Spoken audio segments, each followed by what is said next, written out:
ஐந்து கரத்தனை ஆனை முகத்தினை இந்தின் இளம்பிறை போலும் ஈற்றனை நந்தி மகந்தனை ஞான கொழுந்தினை புந்தியில் வைத்தடி போற்றுகின்றேனே. வணக்கம். நம்ம ஜோதிட சொந்தங்கள் எல்லாருக்கும் வணக்கம். இந்த பதிவில் நம்ம பார்க்க போகிற விஷயம் வந்து ரொம்ப முக்கியமான விஷயம். அதாவது எப்படின்னா, ராகு கேதுகள் பலன் கொடுக்கறதுன்னு இருக்குல்ல, அது வந்து யோகமாக கொடுக்குமா தோஷமாக கொடுக்குமா அப்படிங்கிறத கண்டுபிடிக்கிறதுங்கிறது எப்பேற்பட்ட ஜோசியரையும் கண்ணில் விரல் விட்டாட்டிடும், அனுபவசாலியையும் வந்து ஏமாத்திடும். அப்போ இது மாதிரியான பல சந்தர்ப்பங்கள். பட் இருந்தாலும் நம்ம வந்து எவ்வளோ ஷார்ப்பாக பிடிக்க முடியுமோ அந்த அளவுக்கு ஷார்ப்பாக ட்ரை பண்ணிகிட்டே இருக்கலாம் தொடர்ந்து. அதில் வந்து ரொம்ப பர்ஃபெக்டாக 100% பிடிக்க முடியுமானா அது ராகு கேது இல்லை, எந்த கிரகத்தையும் பிடிக்க முடியாது. இருந்தாலும் ஓரளவுக்கு கிட்ட போக முடியும். அப்போ அந்த வகையில் ராகு வந்து இப்போ 3, 6, 11ஆம் இடங்களில் உட்காந்துருந்துச்சுன்னா அது யோகத்தை செய்யும், மற்ற இடங்களில் உட்காந்துருந்துச்சுன்னா அது பிரச்சனைகளை கொடுக்கும் அப்படிங்கிற மாதிரியான ஒரு பாயிண்ட், ஒரு ஜென்ரல் தியரி. சரி, இப்போ 3, 6, 11ல் உட்காராம முக்கியமான இடங்கள்னு சொல்லக்கூடிய 7ஆம் இடம், 8ஆம் இடம் இந்த மாதிரி உட்காருது. 12ஆம் இடத்துல அல்லது லக்னத்தில் உட்காந்துருக்கு, 2ஆம் இடத்துல உட்காந்துருக்கு, 3ஆம் இடத்துல உட்காந்துருக்கு. ஏன்னா 3ஆம் இடம், 2ஆம் இடம், லக்னம், 12ஆம் இடம், 4 ஸ்தானாச்சா. 7ஆம் இடம், 8ஆம் இடம், இந்த 6 இடங்கள்ல எங்க ராகு கேது தனிச்சு உட்காந்து அதனுடைய தசை நடந்ததுன்னா ஃபேமிலியில டிஸ்டர்ப் ஆகிறதுக்கு வாய்ப்பு இருக்கு, தனிச்ச ராகு. சரி, இப்போ இதே தனிச்ச ராகு 2ல் இருக்கு அல்லது 8ல் இருக்கு அப்படின்னா ரொம்ப கடுமையான ஸ்தானம் அதெல்லாம். இப்ப இந்த இடத்துல இருக்கையில தசை நடக்குது, தனிச்ச ராகு நின்று தசை நடக்குது. அப்ப யோகத்தை செய்யுமா தோஷத்தை செய்யுமா அப்படின்னாக்க, யோகத்தை செய்யும் அப்படிங்கிறதுக்கும் ஜாதகங்கள் இருக்கு, தோஷத்தை செய்யும் அப்படிங்கிறதுக்கும் எடுத்துக்காட்டுகள் இருக்கு. 2 பக்கமும் இருக்கு. ஆனா ஜெனரல் தியரி என்ன சொல்லும்னா, 8ஆம் இடத்துலயோ 2ஆம் இடத்துலயோ இருந்துச்சுனாக்கா ரொம்ப கடுமையா பாதிக்கும் அப்படின்ற மாதிரியான ஒரு பாயிண்ட் உண்டு. அப்ப நம்ம ராகுவை வந்து எப்படி எடுத்துக்கிறோம், அந்த ராகு எதை வந்து நம்ம எப்படி வேலிடேட் பண்றோம் அப்படின்னா, ஒரு 2 டூல் சொல்றோம் இல்லையா. ஒன்று வந்து ராகு எங்க உட்காந்துருக்காரு, அது எத்தனாம் இடமா வேணாலும் இருக்கட்டும், விட்டுருங்க. எங்க உட்காந்துருக்காரு, யாருடைய வீட்டில் உட்காந்துருக்காரு. ஒரு எடுத்துக்காட்டா சிம்மத்தில் உட்காந்துருக்காரு. இந்த இடத்துல சூரியன் வந்து ஃபர்ஸ்ட் ரோல் பிளே பண்ண போறாரு. அடுத்தது யார் காலில் உட்காந்துருக்காரு, சுக்கிரன் காலில் உட்காந்துருக்காரு, பூர நட்சத்திரம் காலில் அப்படின்னு வச்சுக்குவோம்.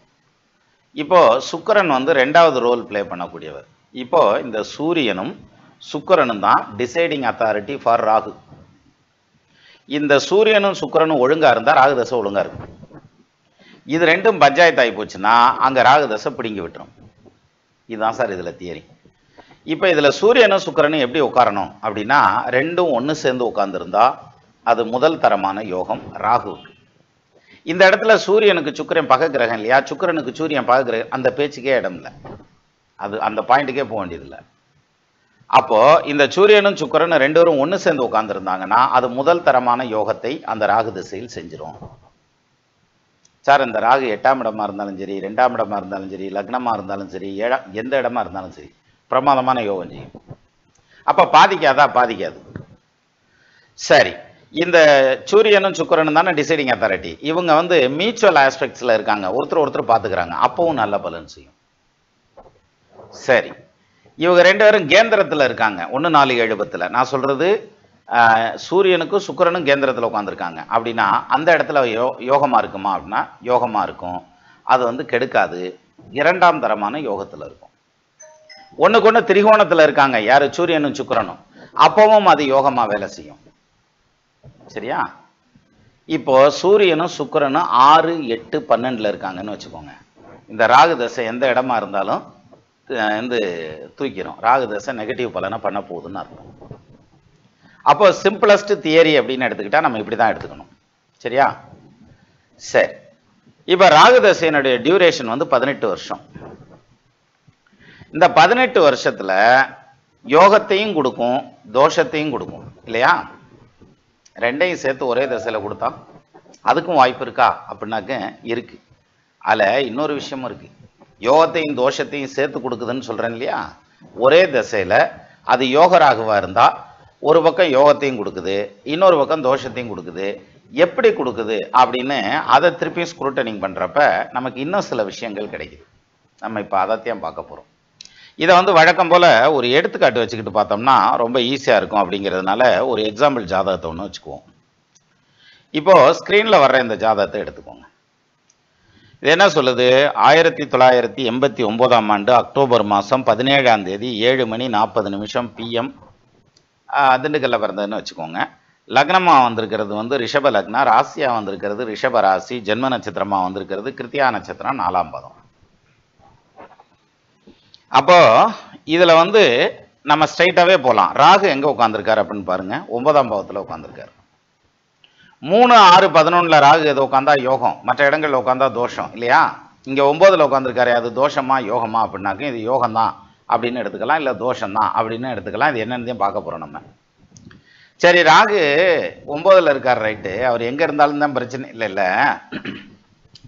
ராகுவுக்கு யார் வீட்டில் உட்காந்துருக்காரு? சனி வீட்டில் உட்காந்துருக்காரு. சரி, எந்த நட்சத்திரத்தில் உட்காந்துருக்காரு? அவிட்ட நட்சத்திரத்தில் உட்காந்துருக்காரு. அப்ப சனி, அவிட்டம் வந்து செவ்வாயுடைய நட்சத்திரம், உட்காந்துருக்கு சனி வீடு. இங்க சனியும் செவ்வாயும் பகை கிரகங்கள் அப்படின்னு எடுத்துக்கிறதெல்லாம் சரி. ஆனா ராகுவை பத்தி கணிக்கிறப்ப நமக்கு அது பகை கிரகங்கள்ங்கிறது தேவையில்லை. சரியா? இப்ப சனிக்கு செவ்வாய் எங்க உட்காந்துருக்கார் அப்படின்னு எடுத்துக்கிட்டா, சனியை வந்து செவ்வாய் பார்க்கிறார், செவ்வாயை சனி பார்க்கிறார். 2 பேரும் மியூச்சுவல் ஆஸ்பெக்ட்ஸ்ல இருக்காங்க. இது வந்து முதல் தரமான யோகத்தை செய்யக்கூடிய அமைப்பு அப்படின்னு எடுத்துக்கணும். சரி, அப்போ இந்த தசை யோகமா இருக்கும் அப்படிங்கிற மாதிரியான முடிவுக்கு நம்ம ஈஸியா வந்துடலாம். சரி, என்ன மாதிரியான யோகத்தை கொடுத்துருக்கு அப்படின்னா, இப்ப பாருங்க, இந்த ராகு உட்கார்ந்துருக்கிறது செவ்வாய் சாரம் வாங்கியிருக்காரா?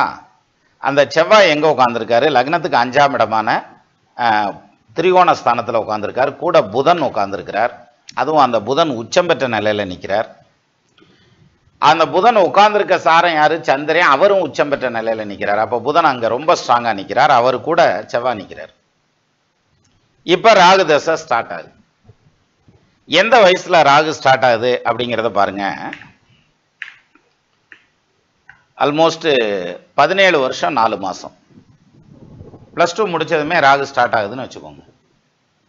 இந்த ராகு செவ்வாயும் சனியும் தானே டிசைடிங் அத்தாரிட்டி. 2 பேரும் பகை கிரகங்கள் தானே. அப்போ ஒன்று பார்த்துக்கிறாங்கல்ல. நமக்கு இந்த பகையை எடுத்துக்க வேண்டாம்னு சொன்னேன் இல்லையா? அதில் மெயினாக எடுத்துக்கிறது நட்சத்திர சாரம் கொடுத்த செவ்வாய் எங்கே உட்காந்துருக்காரு? புதன் வீட்டில் உட்காந்துருக்காரு. அது லக்னத்துக்கு 5ஆம் இடம். அப்போ பட்ட படிப்பை குடிக்கக்கூடிய ஸ்தானம். இந்த ஜாதகி மருத்துவ பட்ட படிப்பில் மெரிட்டில் போய் ஜாயின் பண்ணுறாங்க. சார் நல்லா படிக்கிறாங்க சார், கோடி ரூபா கொடுத்து MBBS சீட்லாம் வாங்குறாங்க. இவங்க வந்து எதுவும் கொடுக்காம மெரிட்டில் போய் ஜாயின் பண்ணிக்கிறாங்க. நல்ல விதமாக படிக்கிறாங்க, பட்ட படிப்பு வாங்கிடுறாங்க.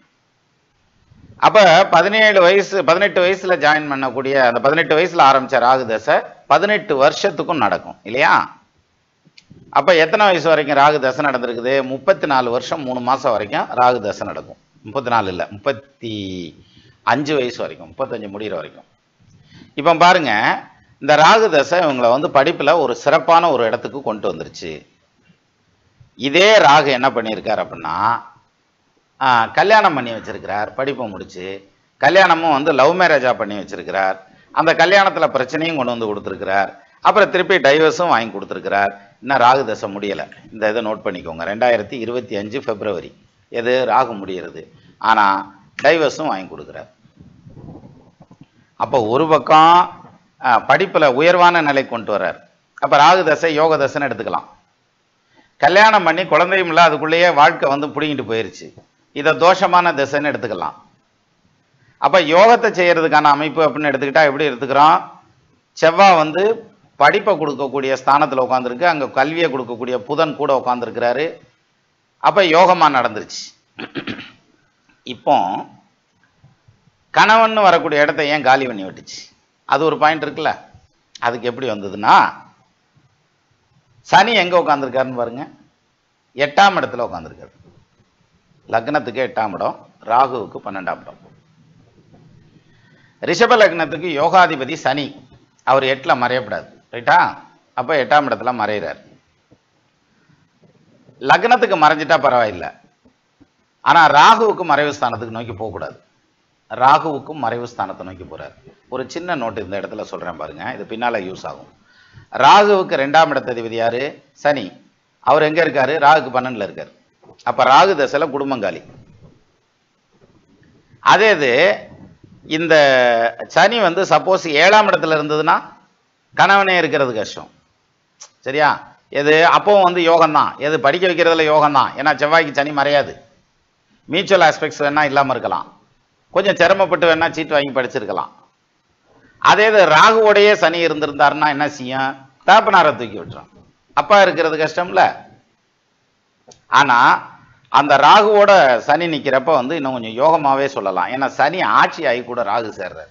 அதனால அப்பாவை கஷ்டப்படுத்தும். அப்பாவை பிரிஞ்சு போற மாதிரியான ஒரு அமைப்பு, அந்த மாதிரியான பாயிண்ட் கொடுத்துடலாம். சரி, இது என்ன சொல்ல வரேன்னா, ராகுவுக்கும் மறைகிறார், லக்னத்துக்கும் மறைகிறார். யாரு? சனி மறைகிறார்.